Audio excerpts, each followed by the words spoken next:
Hello friends, welcome back to my channel. ఇవాళ ఎంతో టేస్టీగా ఉన్న పుదీనా రైస్ని ఎలా తయారు చేసుకోవాలో చూపించేస్తున్నాను. ముందుగా ఒక మిక్సీ జార్లో శుభ్రంగా కడిగి పెట్టుకున్న పుదీనా ఆకుల్ని, ఒక చిన్న అల్లం ముక్కని అండ్ 6-7 వెల్లుల్లిపాయలని అండ్ ఒక 4-5 పచ్చిమిరపకాయలు, కొంచెం కొత్తిమీర, పసుపు, నీళ్లు కొన్ని వేసుకొని బాగా మిక్సీ పట్టాలన్నమాట. ఫైన్ పేస్ట్గా ఉండాలన్నమాట. ఇప్పుడు చూపిస్తాను చూడండి, ఈ వీడియోలో ఇలాగ ఉండాలన్నమాట.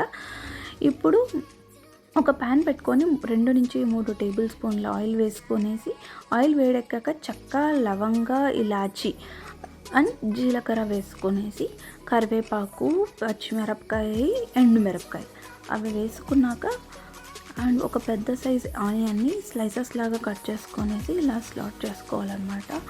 కొంచెం ఆనియన్స్ కొంచెం మగ్గినాక ఇప్పుడు ఆల్రెడీ మిక్సీ పట్టిన పేస్ట్ ఉంది కదా, పుదీనా అల్లం వెల్లుల్లి పేస్ట్, అది వేసుకునేసి బాగా మగ్గించుకోవాలన్నమాట. అది అందులో ఉన్న పచ్చి వాసన పోయేంత వరకు మగ్గించుకోవాలి. పుదీనా అనేది నేను మిక్సీకి డైరెక్ట్గా వేసాను కాబట్టి.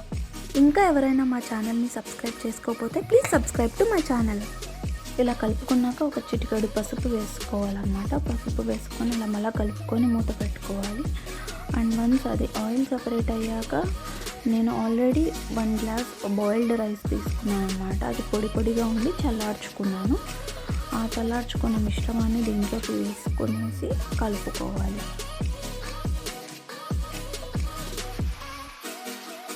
సో ఈ వీడియోలో చూపిస్తున్న పరంగా చేసుకోవాలన్నమాట. అందులోనే రుచికి సరిపడా సాల్ట్ కూడా వేసుకునేసి కలుపుకోవాలి.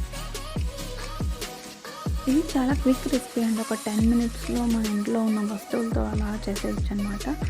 అండ్ మనకు మిగిలిపోయి ఉంటుంది కదా రైస్, లెఫ్ట్ ఓవర్ రైస్ అంటాం, అది కూడా దాంతో కూడా చేసేసుకోవచ్చు అనమాట. వేడివేడిగా టేస్టీగా హెల్తీగా కూడా ఉంటుందన్నమాట.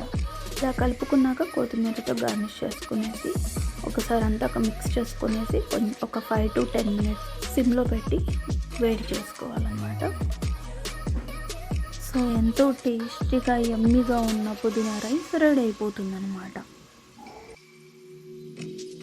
ఇలా 5 to 10 మినిట్స్ వేడయ్యాక స్టవ్ ఆపేసుకునేసి ఒక హాఫ్ చెక్క నిమ్మరసం పిండాను. అది కొంచెం టేస్ట్ అండ్ ఫ్లేవర్ని ఎన్హాన్స్ చేస్తుందని చెప్పేసి ఇంకా దీన్ని అలా మూత పెట్టేసి వదిలేసాను.